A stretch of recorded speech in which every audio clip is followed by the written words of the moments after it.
We're going to talk about how to do a mental health check-in and about some realistic self-care.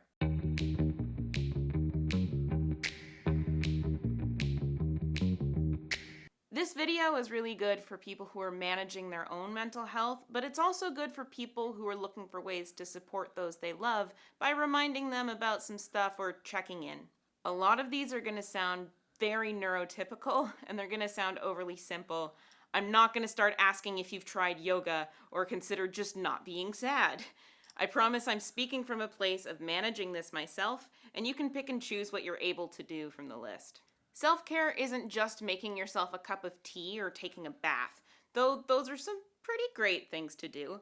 A lot of it is a lot more mundane than that. I'm gonna have more to say about some of these points than others. And none of these are meant to make you feel bad for not doing them. These exist so you can check in with yourself around self-care.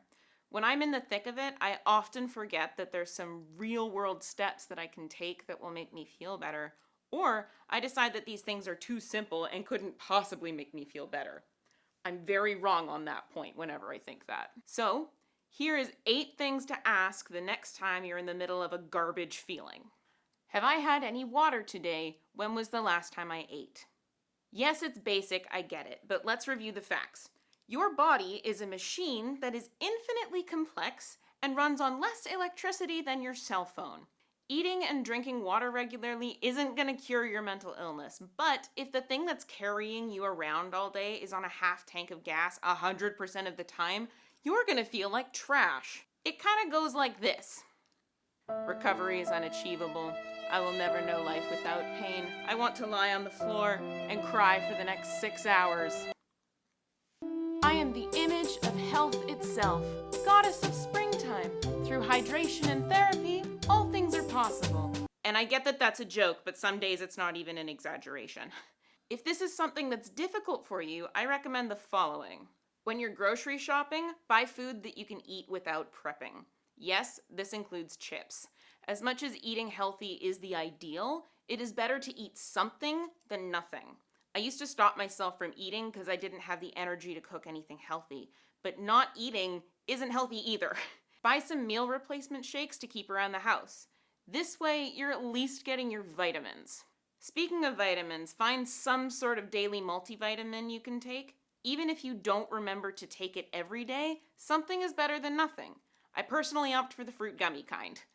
Keep a cup of water next to your bed, and when you wake up, drink that. That's the easiest way to get yourself to drink water throughout the day, in my experience. When is the last time you took a shower? Again, there is absolutely no way for you to feel good about yourself when you are covered in your own gross. There's obviously different degrees of this. Taking a shower can feel like a lot of work, and there's a number of days where I gotta talk myself into it for at least 20 minutes, and some days where I just can't do it. Every time I'm able to shower, though, I feel less hopeless and repulsive afterwards. Like, even if my life is going to hell in a handbasket, I am clean, and that is something.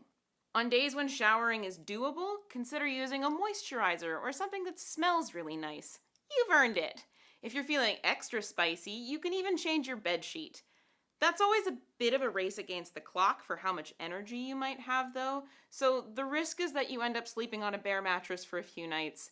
But if you feel like you can do it, I cannot begin to describe the bliss of sleeping on clean sheets. When it's not doable, that's also okay. Other ways you can make yourself feel clean include some of those makeup wipes on your face or splashing water on your face. You can actually use those makeup wipes all over your body, so consider them for places where you get extra sweaty. Wash your feet in the sink, use some dry shampoo and or conditioner, even just brushing your teeth or putting some lotion on your hands. They feel like a lot of work right now, but when you're able to do these things, they really help you feel like you're able to care for yourself, even just a little bit. Is your space livable? This is admittedly a bigger undertaking. When mental health gets rough, or even when we get busy, our spaces can get pretty grody. If you have someone you can ask, this is a good one to ask for help on. If you're watching this to know how to support someone, consider offering to help with this. When I look at a space that I've let get out of control, it can be really daunting. Just looking at it can bring on some pretty intense feelings of self-loathing.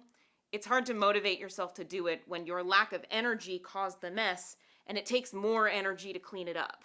When this happens, there's a few tips I got from my grandmother about how to make spaces feel cleaner, even if you can't do everything.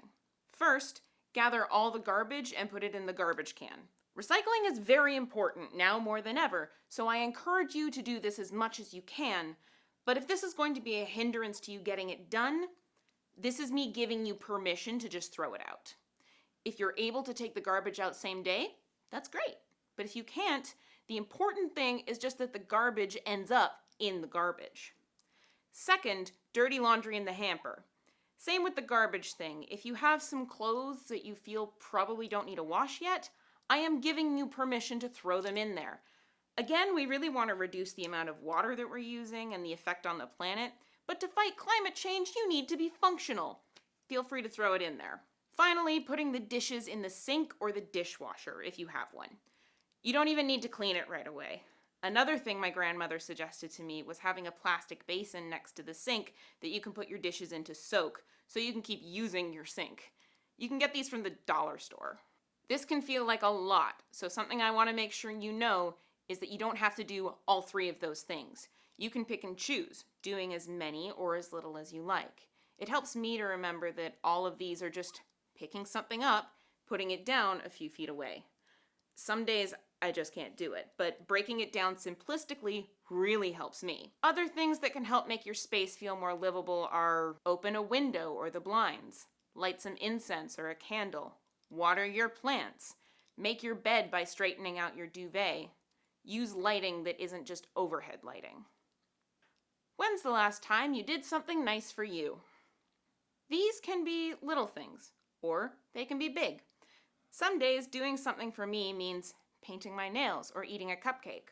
Sometimes it means getting off my ass and sending that email I've been needing to send, and I get anxiety every time I think about it. Sometimes that means setting aside an hour and making some art or journaling, really making the time to process my emotions. Frankly, this whole video is about nice stuff you can do for you, but make sure you're not neglecting the things that you enjoy. Partake in a hobby, even if it's just for 20 minutes, and even if you have to force yourself to do it. Make the time for you. You're doing so much work to be in the world all the time, and I know it's not always enjoyable. So this is me reminding you that your joy is worth your time. Did you take your medication today? Just thought I'd ask. Have you gotten enough sleep? Along with eating and drinking water, sleep is something that plays a huge factor in my mental health. I suffer from chronic nightmares, and that means I can often put off going to sleep. It's not something I've ever really enjoyed doing. Still, when I don't get enough sleep, or when my sleep is inconsistent, it is so much easier to send me into a tailspin emotionally. Consistent sleep is one of the most important things in keeping me grounded and able to navigate my day. When I don't get it, it's obvious to me in my emotional state that I have not had enough sleep. Even though I often don't recognize in the moment that my lack of sleep is the reason things are more difficult to manage in that moment than they would otherwise be to manage. I'm very receptive to light, so I've had to sleep with an eye mask for the last year or so. I have friends who are more sensitive to noise, so they sleep with earplugs or white noise playing. I'm one of the many people I know who takes a melatonin before bed, since it just helps release the hormone in your brain that lets you know it's time to sleep. If you're someone whose thoughts start to spiral when you're not looking at your phone or otherwise engaged in something, listening to an audiobook or guided meditation as you fall asleep can be really helpful. If you just can't get to sleep or you struggle with insomnia, then it's still good to just rest and not do anything. When my insomnia was really bad as a teenager, I would stay up on Tumblr until 4 a.m. But it's really beneficial to just be in the dark, resting, being really bored. Some people managing depression also struggle with getting too much sleep or having difficulty staying awake. I have less experience with that end of the spectrum of sleep disorders, and I don't really feel qualified to give advice on it.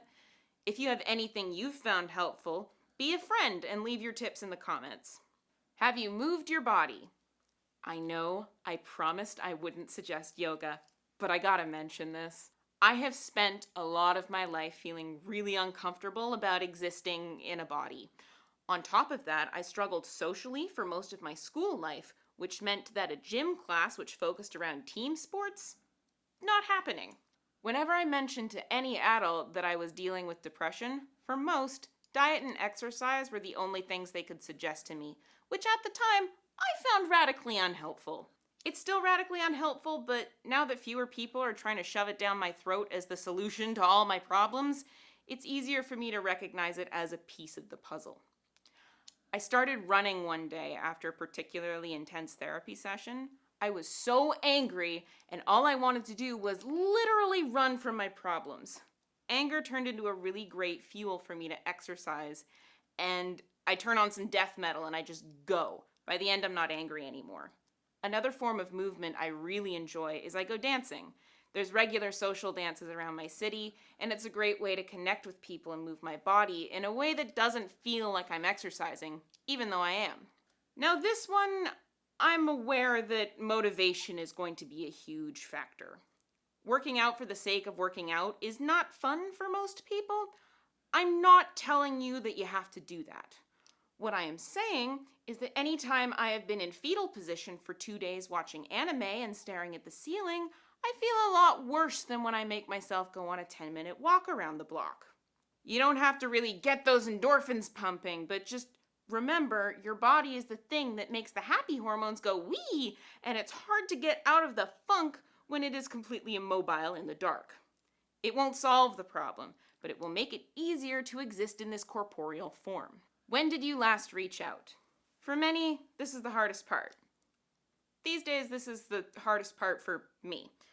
People say, "You're not alone, you can always call me," and it feels like a very pretty thing to say with nothing behind it. Things like 13 Reasons Why come out, or any sort of mental health awareness day, and everyone flocks to social media saying, "You can always call me," and it feels so performative that I try to avoid the internet during these trending topics. What I can say is this. Reaching out can look like a lot of different things. When I can't ask my friends to listen to my vulnerable emotions, I can ask if they want to go on a walk with me. I can ask them to send me funny pictures. I can just remind them that I love them. Something I've found useful is I tell my friends when I'm going to need space. I prepare a message and I copy-paste send it to them. Like, "Hey, I'm feeling really low energy lately. I still love you. I'm just going through a hibernation for a little bit.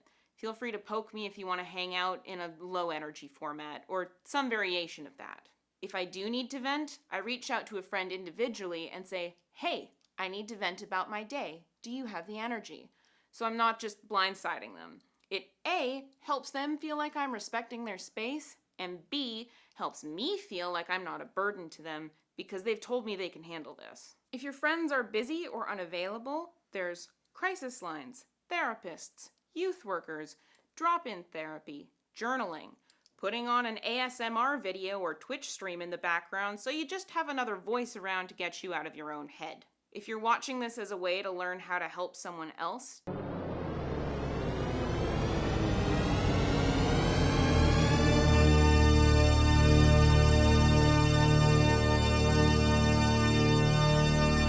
checking in on them is key. Don't wait for them to reach out. Sometimes it's not about asking how they're feeling. I feel most supported when my friends offer to help with something real world and tangible. "Hey, let's cook dinner together next week," or "Do you want to go to the laundromat together?" If they want to know how I'm feeling, just "How are you doing lately?" and let me bring it up, or prompt further with a sincere, "Do you want to talk about it?" I could probably make a whole video around reaching out alone.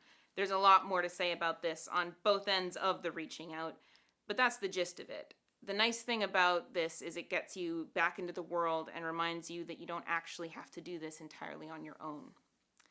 There was some anecdote I heard once about all these women who would go down to the river and wash their clothes together for a few hours every week. Then everyone got a washing machine and everyone got depressed and no one could figure out why. So that was my list on some very practical things you can do to help with self-care and to check in with your friends. It can look super daunting to manage, and that makes perfect sense. A big part of the reason I'm making this video is to remind everyone, including myself, that you can break it down into some simple, helpful steps. This also isn't the be-all, end-all of self-care. Things are gonna vary from person to person. Thank you so much for watching, and I hope you take this as an opportunity to think about ways that you can care for yourself and the people that you love. You're worth it. I'll see you next time.